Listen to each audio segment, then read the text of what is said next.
ஏங்க சார், அண்ணா இந்த சின்ன திரையிலேருந்து தான் பெரிய திரைக்கு வந்து பெரிய ஆள் ஆனார் சிவகார்த்திகேயன். ஆமாண்ணா. அப்புறம் வந்து இப்போ இன்னும் கொஞ்சம் நல்ல பெரிய ஆளாகிட்டார். ஆமாண்ணா. அவர் இடத்த பிடிக்கணும்னு நீங்கள் நினைக்கிறீங்களா? ஏன்னா அந்த அவரே மாதிரி பெண் வேடம் போட்டு இதான் ரூம்ல கேட்டீங்க. ஆமாம், அதே தான் திருப்பி கேட்கலாம். பதிலும் சொல்லிட்டேன், திருப்பி வந்து கேட்குறீங்க. நெல்சன் படத்துலேயும் அடுத்து சேர்ந்தீங்க. என்னன்னா நெல்சன் படத்துலேயும் அடுத்து அவருக்கு மாதிரியே கூட்டணி இருக்கிறீங்க. ஆமாண்ணா. அதே மாதிரி ஏதாவது ஆசை இருக்கா? அவர் மாதிரி வரணும், அவர் எந்த அளவுக்கு இன்ஸ்பிரேஷன் உங்களுக்கு? இல்லைண்ணா, எனக்கு டெஃபினட்டாக அங்கே சொன்னதே அப்படியே நானும் சொல்லட்டுமா? சரியா. சிவான சேதுபதி அண்ணா எனக்கு 2 பேருமே பயங்கரமான இன்ஸ்பிரேஷன். ஏன்னா அஜித் சார், விஜய் சார் எல்லாத்தையுமே நம்ம கிட்டக்க கூட பார்த்தது கிடையாது. என்னோட ஸ்கூல் காலேஜ் டைமில் நான் சொல்கிறேன், வெறும் ஸ்க்ரீனில் மட்டும் தான் நம்ம பார்க்குறோம். எனக்கு அப்படி இருக்கும்போது ஏதோ நம்மளாலும் ஒருத்தன் ஜெயிக்கிறான், இங்கேருந்து ஒருத்தன் போய் அதை பண்ணுறான் அப்படிங்கும்போது அப்போ தான் என்ன மாதிரியான பசங்களுக்கெல்லாம் இன்னும் ஸ்ட்ராங்காக அந்த நம்பிக்கை இன்னும் பெருசாது. அப்போ ஓகே, ஏதோ ஒரு ட்ரை பண்ணிகிட்டே இருந்தால் சின்சியராக அதை பண்ணிட முடியும் போலையே அப்படின்னு சொல்லிட்டு. சிவானட்ட அந்த மாதிரி இருக்குன்னா, இப்போ சேதுவன்ட்ட அவர் அவ்வளோ ஜூனியர் ஆர்டிஸ்ட்டாக நடித்து, ஆக்சுவலாக அவர் ஜூனியர் ஆர்டிஸ்டோட லிஸ்ட் எடுத்தாலே அவ்வளோ இருக்கும் நம்மளுக்கு. ஸோ அதுவும் நடித்து கன்ஃபார்மாக ஏதோ ஒரு நாள் நடந்துடும் அப்படின்ற அந்த ஒரு ட்ரஸ்ட் இருக்குல்ல. அது ஒரு 1000ல் ஒருத்தருக்கு, 10,000ல் ஒருத்தருக்கு, லட்சத்தில் ஒருத்தருக்கு நடந்தாலுமே அந்த ஒருத்தர் மாதிரி கொடுக்குற நம்பிக்கை தான் என்ன மாதிரி பசங்களுக்கு அது ஒரு பயங்கரமான சீடுன்னு நினைக்கிறேன் நான். ஸோ அந்த இன்ஸ்பிரேஷன் நிச்சயமாக இருக்குது. மற்றபடி எனக்கு வர கதைகள் எந்த அளவுக்கு என்கேஜிங்காக இருக்குது, ப்ளஸ் எந்த அளவுக்கு டிஃப்ரெண்ட்டாக பண்ண முடியும் அப்படிங்கிறத தான் நான் பார்த்து பண்ணிகிட்டு இருக்கேன்.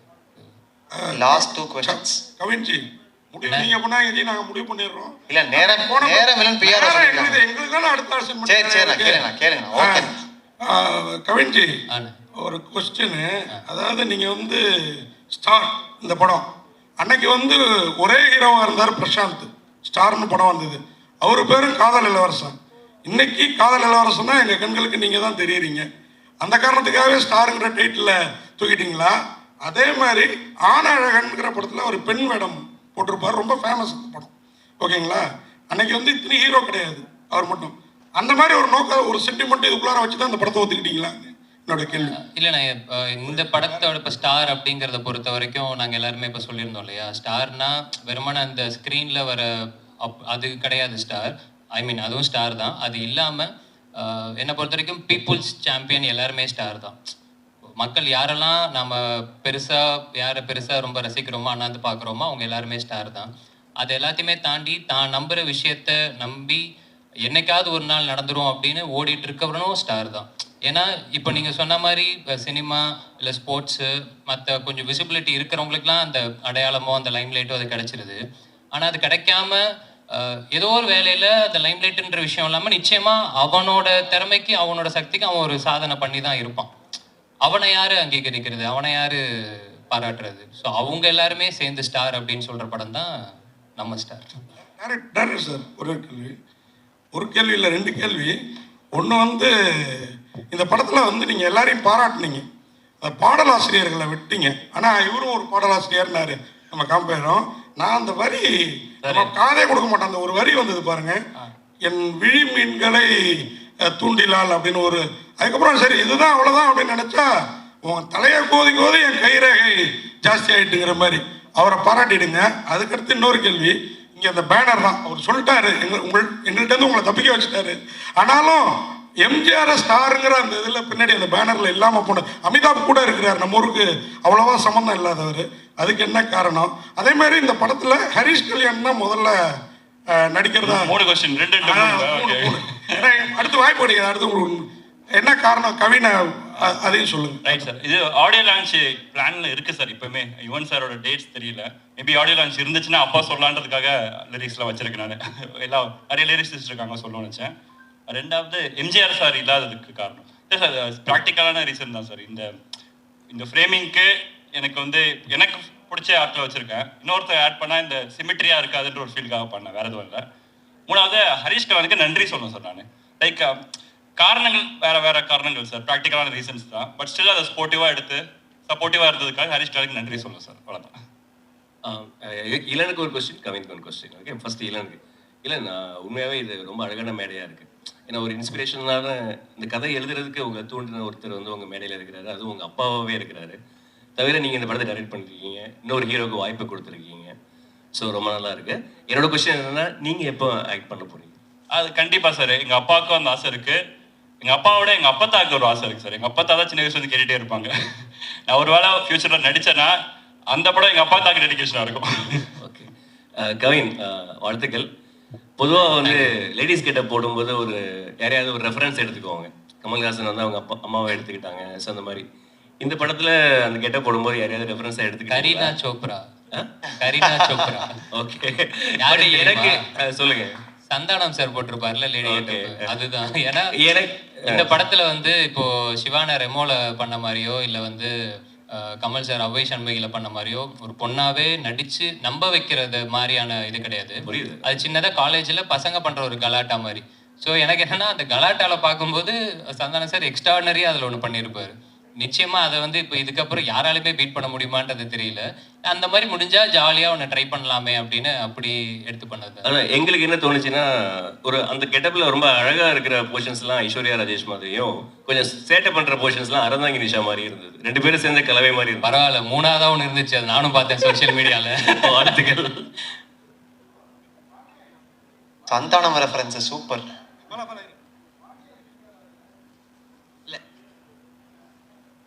நடிச்சிருக்காங்க சார், நடிச்சிருக்காங்க. டேரக்ட் சார், ஆக்சுவலாக பேர் வந்து ஸ்டார்னு வச்சுருக்கீங்க, பின்னாடி இருக்கவங்களும் பெரிய ஸ்டார்ஸு தான். ஸோ ஒருவேளை இந்த படம் வெற்றி அடைஞ்சிருச்சுன்னா அடுத்த லெவலுக்கு ஸ்டாருக்கு போவார். எந்த ஸ்டார் லெவலுக்கு கவின் போவார் நீங்கள் நினைக்கிறீங்க? சார் நான் ஆல்ரெடி இன்டர்வியூஸில் சொல்லியிருக்கேன் சார். சார் கேட்குறீங்க சொல்லவா? ஸோ ஆஸ் அன் ஆக்டரா சார், நான் ஆஸ் அன் ஆக்டராக ஒரு டாப் 5 இருப்பார்னு நான் பிலீவ் பண்ணுறேன். ஆக்சுவலாக ஒரு ஆஸ் அன் ஆக்டராக பெர்ஃபார்மராக ஒரு டாப் 5 இருப்பார்னு பிலீவ் பண்ணுறேன் சார். கவின் சார், ஒரு 2-3 நாளாக அந்த லேடிஸ் கெட்டப்பில் திரும்பிங்க.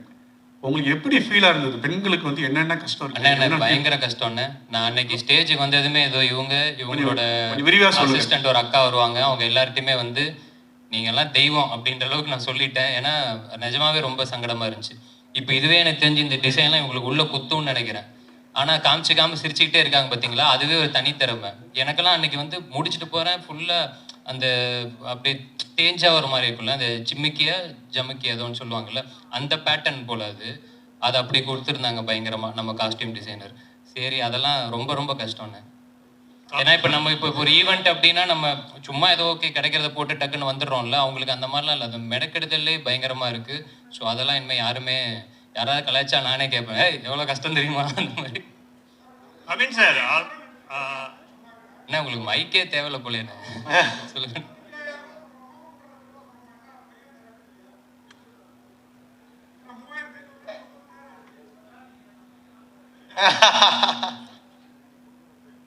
சார், நான் வந்து ஒரு ஓவரால் பட்ஜெட் கொடுத்துட்டு போயிருக்கேன். அதுக்கப்புறம் அந்த பட்ஜெட்டுக்குள்ளேயே இளன் முடிச்சு கொடுத்துருக்காரு படத்தை. Sir Kavin sir,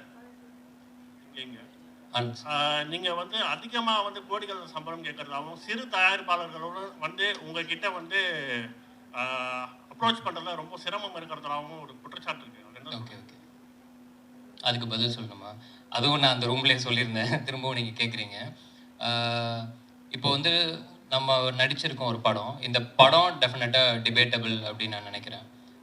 at the same time இங்கே சம்பளம் டிபேட்டபிளா அப்படிங்கிறது எனக்கு தெரியல.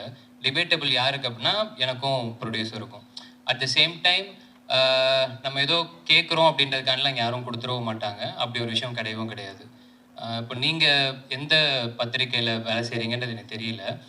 ஐ மீன் இல்லைண்ணே, எனக்கு என்ன, நீங்கள் இப்போ இதுக்கு முன்னாடி ஒரு இடத்துல வேலை செஞ்சுருப்பீங்க, அங்கேருந்து இன்னொரு இடத்துக்கு நீங்கள் வேலை பார்க்க போகும்போது டெஃபினட்டாக நம்ம அதே சம்பளத்துலேயோ இல்லை அதே அமௌண்ட்லேயோ நம்ம இது பண்ண மாட்டோம். நிச்சயமாக நம்ம ஒரு சேலரி ஹைக் அப்படின்ற மாதிரி நம்ம கேட்டு ஒன்று போவோம்.